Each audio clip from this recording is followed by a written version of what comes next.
I'm going to preheat my oven at 350 degrees on the baking mode. The 2 eggs, 1 cup of sugar and a 1/4 cup of regular cooking oil. It's 1/2 cup of milk. We need buttermilk, so I'm going to add a teaspoon of vinegar inside our regular milk. You can take almond milk also to make it into a buttermilk. Then I'm taking a 1/4 cup of water and about a teaspoon of vanilla essence. This is the liquid that we are going to use. In regular room temperature milk, we are going to add a teaspoon of vinegar. This makes it into a buttermilk. So I am taking 1.5 cups of all-purpose flour, which is regular Maida or regular flour, 1 teaspoon of baking powder, a 1/4 teaspoon of baking soda, a 1/4 teaspoon of salt. We are going to put all of these together in a sieve, and that is how we aerate the dry mixture. We are going to put 1.5 cups of flour. It has been pre-measured, 1.5 cups of flour. Then we are going to mix a teaspoon of baking powder, a 1/4 teaspoon of baking soda, and a 1/4 teaspoon of salt. These are all our ingredients that we are going to just sieve in. Remember, when we are sieving it, we don't push it down because it breaks the aeration. So we are going to take it again and sieve it. Just sieve it and let it just be on the top. Don't put it down. Let the aeration be there. This is the main trick to having a good fluffy cake that rises well. That's it. Here, we have sieved it and our dry ingredients are ready. Just mash the bananas. And I have also lined and greased my tins and pans that are going to be put in the oven for baking. I'm also going to add the walnuts chopped, about 1/2 cup, into my banana nut bread. We will first start by breaking our 2 eggs. Break our 2 eggs.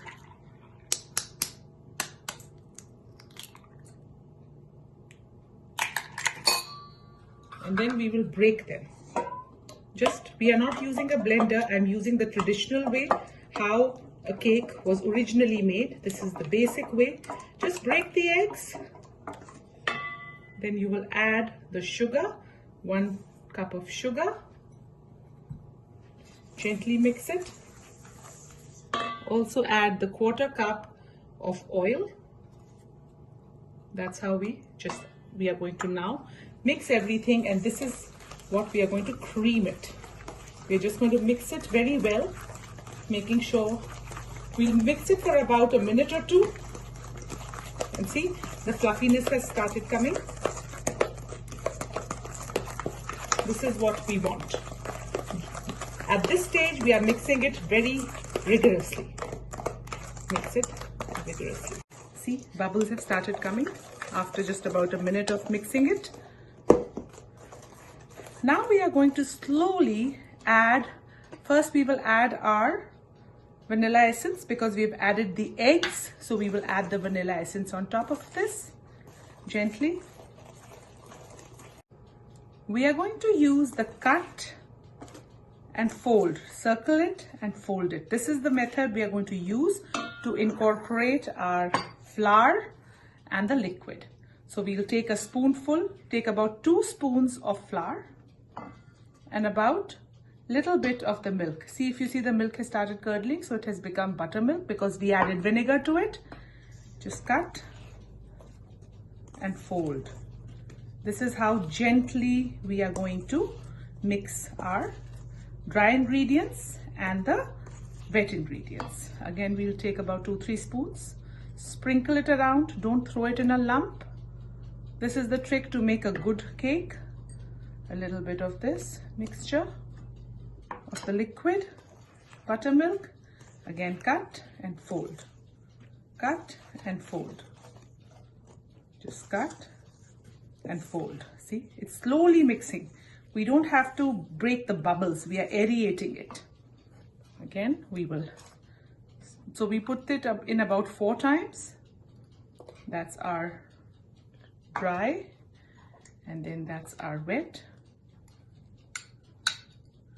And cut and fold. I have taken the extra water just in case we need it. Most likely we might not even need it. Just cut and fold, cut and fold. See, you can see the bubbles are slowly coming. We put in the rest of the dry and the wet. Here it's getting a little thicker, so I will need to add my 1/4 cup of water that I have put. Let's put all of it. 1/4 cup of water, and then slowly mix it. You're just using the cut and fold. We have a tendency to do it fast, but don't do it here. It has to be gently folded in. That's how you gently fold it in. Maybe 2-3 rounds at this stage, and then you're all set.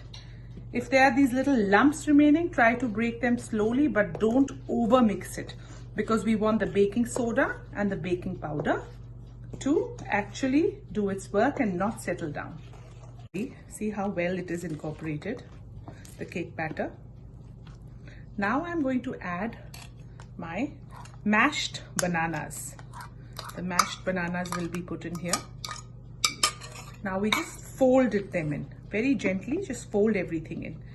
Don't be too harsh. It has to be folded in and mixed very gently. Cut and fold. Cut and fold. Cut and fold. I have lined my tins with a foil. You can do it with brown paper, and then I have greased it with oil and baking spray. So I'm just going to add a little mixture in both of them.